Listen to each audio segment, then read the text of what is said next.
ओम शांति। आज 27 जून 2024 की बाबा की साकार मुरली है। मुरली के महावाक्य हैं, मीठे बच्चे, तुम्हें शरीर से अलग होकर बाप के पास जाना है। तुम शरीर को साथ नहीं ले जाएंगे, इसलिए शरीर को भूल आत्मा को देखो। प्रश्न है, तुम बच्चे अपनी आयु को योग बल से बढ़ाने का पुरुषार्थ क्यों करते हो? उत्तर है, क्योंकि तुम्हारी दिल होती है कि हम बाप द्वारा सब कुछ इस जन्म में जान जाए, बाप द्वारा सब कुछ सुन ले। इसलिए तुम योग बल से अपनी आयु को बढ़ाने का पुरुषार्थ करते हो। अभी ही तुम्हें बाप से प्यार मिलता है। ऐसा प्यार फिर सारे कल्प में नहीं मिल सकता। बाकी जो शरीर छोड़कर चले गए उनके लिए कहेंगे ड्रामा, उनका इतना ही पार्ट था। ओम शांति। बच्चे जन्म जन्मांतर और सत्संगों में गए हैं और यहाँ भी आए हैं। वास्तव में इसको भी सत्संग कहा जाता है। सत का संग तारे बच्चों के दिल में आता है। हम पहले भक्ति मार्ग के सत्संगों में जाते थे और अभी यहाँ बैठे हैं। रात दिन का फर्क भासता है। यहाँ पहले पहले तो बाप का प्यार मिलता है, फिर बाप को बच्चों का प्यार मिलता है। अभी इस जन्म में तुम्हारी चेंज हो रही है। तुम बच्चे समझ गए हो, हम आत्मा हैं, न कि शरीर। शरीर नहीं कहेगा कि हमारी आत्मा, आत्मा कह सकती है हमारा शरीर। अब बच्चे समझते हैं, जन्म जन्मांतर तो वह साधु संत महात्मा आदि करते आए। आजकल फिर फैशन पड़ा है, साईं बाबा, मेहर बाबा, वह भी सब जिस्मानी हो गए। जिस्मानी प्यार में सुख तो होता ही नहीं है। अभी तुम बच्चों का ही रूहानी प्यार, रात दिन का फर्क है। यहाँ तुमको समझ मिलती है, वहाँ तो बिल्कुल बेसमझ है। तुम अभी समझते हो, बाबा आकर के हमको बढ़ाते हैं। वह सबका बाप है। मेल तथा फीमेल सब अपने को आत्मा समझते हैं। बाबा बुलाते भी हैं, हे बच्चों। बच्चे भी रेस्पॉन्स करेंगे। यह है बाप और बच्चों का मेला। बच्चे जानते हैं यह बाप और बच्चों का, आत्मा और परमात्मा का मेला एक ही बार होता है। बच्चे बाबा बाबा कहते रहेंगे। बाबा अक्षर बहुत मीठा है। बाबा कहने से ही वर्षा याद आएगा। तुम छोटे तो नहीं हो। बाप की समझ बच्चों को जल्दी पड़ती है। बाबा से क्या वर्षा मिलता है, वह छोटा बच्चा तो समझ न सके। यह तुम जानते हो कि हम बाबा के पास आए हैं। बाप कहते हैं, हे बच्चों, तो इसमें सब बच्चे आ गए। सब आत्माएं घर से यहाँ आती है पाठ बजाने। कौन कब पाठ बजाते हैं यह भी बुद्धि में है। सबके सेक्शन अलग अलग हैं जहाँ से आते हैं। फिर पिछाड़ी में सब अपने अपने सेक्शन में जाते हैं। यह भी सब ड्रामा में नोंद है।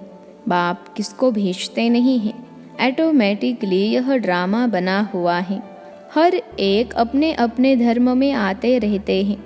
बुद्ध का धर्म स्थापन हुआ नहीं है तो कोई उस धर्म का आएगा नहीं। पहले पहले सूर्यवंशी चंद्रवंशी ही आते हैं।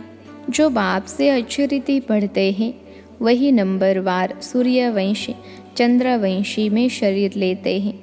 वहाँ विकार की तो बात नहीं। योग बल से आत्मा आकर गर्भ में प्रवेश करती हैं। उससे समझेंगे कि मेरी आत्मा इस शरीर में जाकर प्रवेश करेगी। बूढ़े समझते हैं हमारी आत्मा योग बल से जाकर यह शरीर लेगी। मेरी आत्मा अब पुनर्जन्म लेती है। वह बाप भी समझते हैं हमारे पास बच्चा आया है। बच्चे की आत्मा आ रही है जिसका साक्षात्कार होता है। वह अपने लिए समझते हैं हम जाकर दूसरे शरीर में प्रवेश करते हैं। यह भी विचार उठते हैं ना, ज़रूर वहाँ का कायदा होगा। बच्चा किस आयु में आएगा, वहाँ तो सब रेगुलर चलता है ना। वह तो आगे चल महसूस होगा, सब मालूम पड़ेगा। ऐसे तो नहीं 15-20 वर्ष में कोई बच्चा होगा जैसे यहाँ होता है। नहीं, वहाँ आयु 150 वर्ष की होती है तो बच्चा तब आएगा जब आधा लाइफ से थोड़ा आगे होंगे, उस समय बच्चा आता है, क्योंकि वहाँ आयु बड़ी होती है। एक ही तो बच्चा आना होता है, फिर बच्ची भी आनी है, कायदा होगा। पहले बच्चे की फिर बच्ची की आत्मा आती है। विवेक कहता है पहले बच्चा आना चाहिए, पहले मेल पीछे फीमेल। 8-10 वर्ष देरी से आएंगे।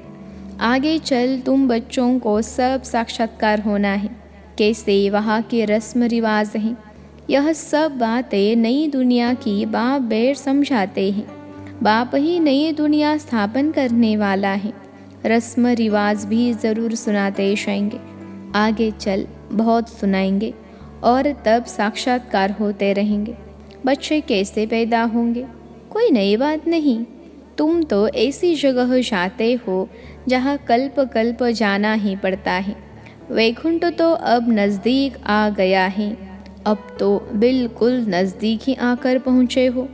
हर एक बात तुमको नज़दीक देखने आएगी जितना तुम ज्ञान योग में मजबूत होते जाएंगे। अनेक बार तुमने पाठ बजाया है, अभी तुमको समझ मिलती है। जो ही तुम साथ ले जाएंगे, वहाँ की क्या रस्म रिवाज होगी सब जान जाएंगे। शुरू में तुमको सब साक्षात्कार हुए थे, उस समय तो अर्जुन तुम अल्फ बे पढ़ते थे। फिर लास्ट में भी ज़रूर तुमको साक्षात्कार होने चाहिए, सो बाप बेर सुनाते हैं। वह सब देखने की चाहना तुमको यहाँ होगी। समझेंगे कहाँ शरीर न छूट जाए, सब कुछ देख कर जाए। इसमें आयु बढ़ाने के लिए चाहिए योग बल। जो बाप से सब कुछ सुने, सब कुछ देखें। जो पहले से गए उनका चिंतन नहीं करना चाहिए, वह तो ड्रामा का पार्ट है, तकदीर में नहीं था। ज़्यादा बाप से लव लेना, क्योंकि जितना जितना तुम सर्विस से बुल बनते हो तो बाप को बहुत बहुत प्यारे लगते हो।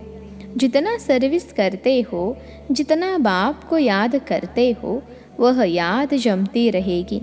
तुमको बहुत मज़ा आएगा। अभी तुम बनते हो ईश्वरीय संतान।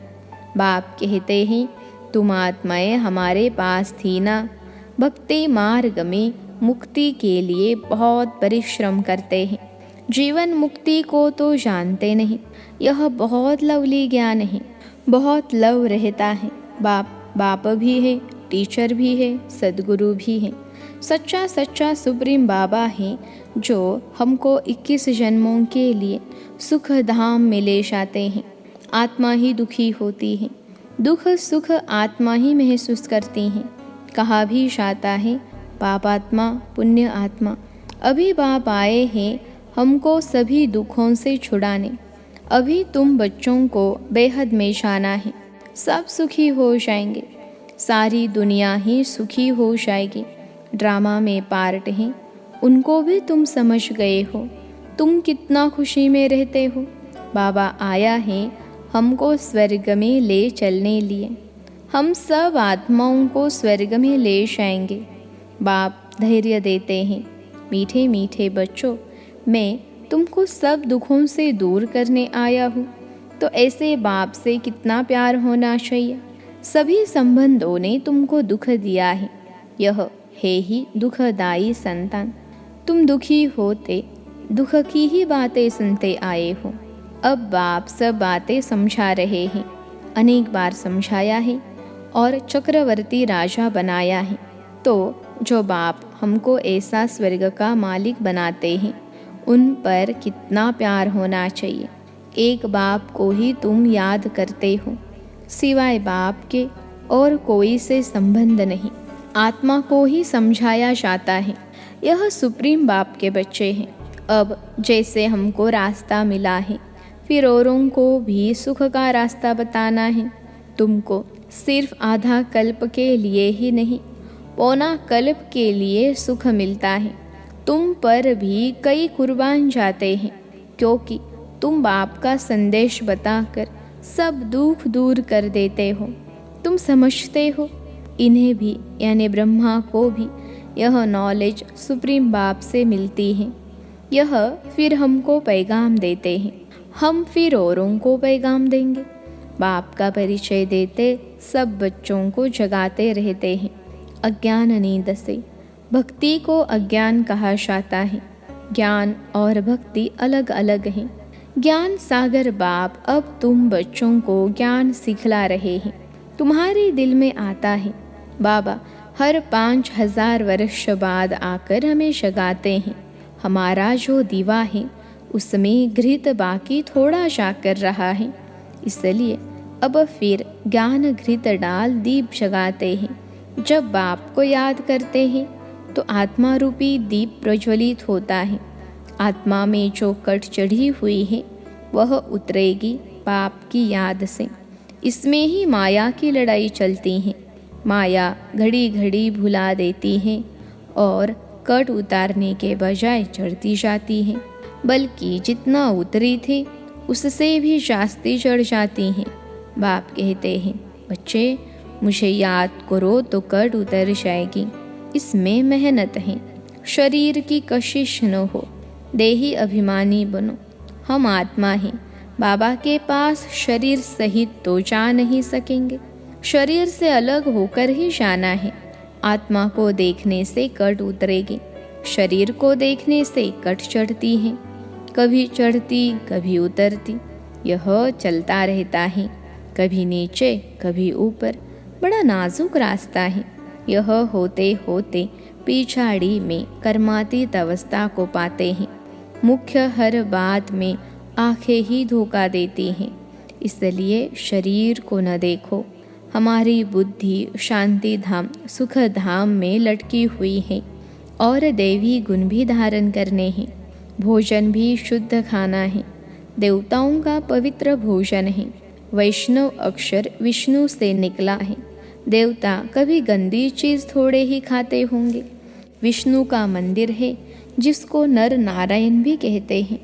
अब लक्ष्मी नारायण तो साकारी ठहरे, उनको 4 भुजा होनी नहीं चाहिए, परंतु भक्ति मार्ग में उनको भी 4 भुजा दी है। इसको कहा जाता है बेहद का अज्ञान। समझते नहीं कि 4 भुजा वाला कोई मनुष्य हो नहीं सकता। सतयुग में 2 भुजा वाले होते हैं। ब्रह्मा को भी 2 भुजाएं हैं। ब्रह्मा की बेटी सरस्वती, उनको फिर मिलाकर 4 भुजा दी हैं। अब सरस्वती कोई ब्रह्मा की स्त्री नहीं है, यह तो प्रजापिता ब्रह्मा की बेटी है। जितने बच्चे एडॉप्ट होते जाते हैं उतनी इनकी भुजाएं बढ़ती जाती हैं। ब्रह्मा की ही 108 भुजाएं कहते हैं, विष्णु व शंकर की नहीं कहेंगे। ब्रह्मा की भुजाएं बहुत हैं। भक्ति मार्ग में तो कुछ समझ नहीं। बाप आकर बच्चों को समझाते हैं। तुम कहते हो बाबा ने आकर हमको समझदार बनाया है। मनुष्य कहते हैं हम शिव के भक्त हैं। अच्छा, तुम शिव को क्या समझते हो? अभी तुम समझते हो शिव बाबा हम आत्माओं का बाप हैं, इसलिए उनकी पूजा करते हैं। मुख्य बात बाप कहते हैं मामेकम याद करो। तुमने बुलाया भी है, हे पतित पावन आकर हमको पावन बनाओ। सभी पुकारते ही रहते हैं पतित पावन सीताराम, यह भी गाते रहते थे। बाबा को थोड़े ही मालूम था कि बाप स्वयं आकर मेरे में प्रवेश करेंगे। कितना वंडर है, कभी ख्याल में भी नहीं था। पहले तो आश्चर्य खाते थे, यह क्या होता है? मैं किसको देखता हूँ तो बैठे बैठे उनको कशिश होती है, यह क्या होता है? शिव बाबा कशिश करते थे। सामने बैठो तो ध्यान में चले जाते थे। आश्चर्य में पड़ गए, यह क्या है? इन बातों को समझने के लिए फिर एकांत चाहिए। तब वैराग्य आने लगा। कहा शव, अच्छा बनारस जाता हूँ। यह उनकी कशिश थी जो इसको भी कराते थे। इतनी बड़ी कारोबार सब छोड़ कर गया। उन बेचारों को क्या पता कि बनारस में क्यों जाते हैं। फिर वहाँ बगीचे में जाकर ठहरा। वहाँ पेंसिल हाथ में उठाकर दीवारों पर चक्र बेट निकालता था। बाबा क्या कराते थे? कुछ पता नहीं पड़ता था। रात को नींद आ जाती थी। समझता था कहाँ उड़ गया हूँ, फिर जैसे नीचे आ जाता था। कुछ पता नहीं क्या हो रहा है। शुरू में कितने साक्षात्कार होते थे। बच्चियाँ बैठे बैठे ध्यान में चली जाती थीं। तुमने बहुत कुछ देखा है। तुम कहेंगे जो हमने देखा सो तुमने नहीं देखा। फिर पिछाड़े में भी बाबा बहुत साक्षात्कार कराएंगे, क्योंकि नज़दीक होते जाएंगे। अच्छा, मीठे मीठे सिखिलते बच्चों प्रति माता पिता बाप दादा का याद प्यार और गुड मॉर्निंग। रूहानी बाप की रूहानी बच्चों को नमस्ते। हम रूहानी बच्चों की सिखिलते रूहानी माता पिता बाप दादा को याद प्यार गुड मॉर्निंग और नमस्ते बाबा नमस्ते। धारणा के लिए मुख्य सार पहली पॉइंट है, बाप का संदेश सुनाकर सबके दुख दूर करने हैं, सबको सुख का रास्ता बताना है, हदों से निकल बेहद में जाना है। दूसरी पॉइंट है, अंत के सब साक्षात्कार करने के लिए तथा बाप के प्यार की पालना लेने के लिए ज्ञान योग में मजबूत बनना है। दूसरों का चिंतन न कर योग बल से अपनी आयु बढ़ानी है। आज का वरदान है, अलबेलेपन व अटेंशन के अभिमान को छोड़ बाप की मदद के पात्र बनने वाले सहज पुरुषार्थी भव। अलबेलेपन व अटेंशन के अभिमान को छोड़ बाप की मदद के पात्र बनने वाले सहज पुरुषार्थी भव। विश्लेषण है, कई बच्चे हिम्मत रखने के बजाय अलबेलेपन के कारण अभिमान में आ जाते हैं कि हम तो सदा पात्र है ही, बाप हमें मदद नहीं करेंगे तो किसको करेंगे। इस अभिमान के कारण हिम्मत की विधि को भूल जाते हैं। कईयों में फिर स्वयं पर अटेंशन देने का भी अभिमान रहता, जो मदद से वंचित कर देता है। समझते हैं हमने तो बहुत योग लगा लिया, ज्ञानी योगी तो आत्मा बन गए, सेवा की राजधानी बन गई। इस प्रकार के अभिमान को छोड़ हिम्मत के आधार पर मदद के पात्र बनो तो सहज पुरुषार्थी बन जाएंगे। आज का स्लोगन है, जो वेस्ट और नेगेटिव संकल्प चलते हैं उन्हें परिवर्तन कर विश्व कल्याण के कार्य में लगाओ। जो वेस्ट और नेगेटिव संकल्प चलते हैं उन्हें परिवर्तन कर विश्व कल्याण के कार्य में लगाओ। अच्छा, ओम शांति।